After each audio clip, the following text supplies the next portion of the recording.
خانواده و هواداران کرامتالله قربان آوازخوان زنده‌یاد تاجیک در عرفه زادروزش به نزد نیم پیکره او آمده گل می‌گذارند.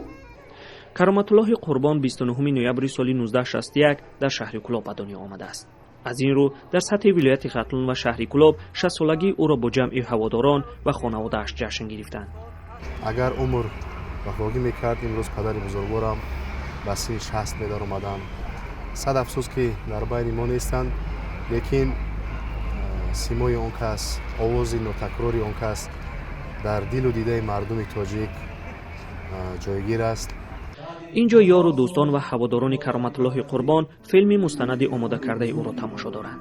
اینچنین در این محفل فرزندان محمد رافع سرودهای بابای خود را بازخوانی میکنند.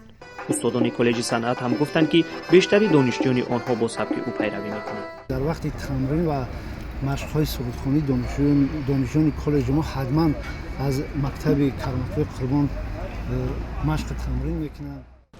6 ماه پیش نیم پیکره کرامتالله قربان را بعد 29 سال کشته شدنش در کلاب پرده برداری کرده بودند. این نیم پیکره در نزد کالج صنعتی به نام کرامتالله قربان قامت افروخته است. کالج صنعت سال 1989 در کلاب تأسیس یافته و بعد یک سال مرگ کرامتالله قربان یعنی سال 1993 نام او را گرفته است. کرامتالله قربان سراینده مشهور تاجیک سال 1992 بعد بازگشت از توی عروسی با اعضای گروهش در یاون کشته شده بود. امروز هم صدای خوشنواز آهنگ‌های او خاموش نمی‌شود.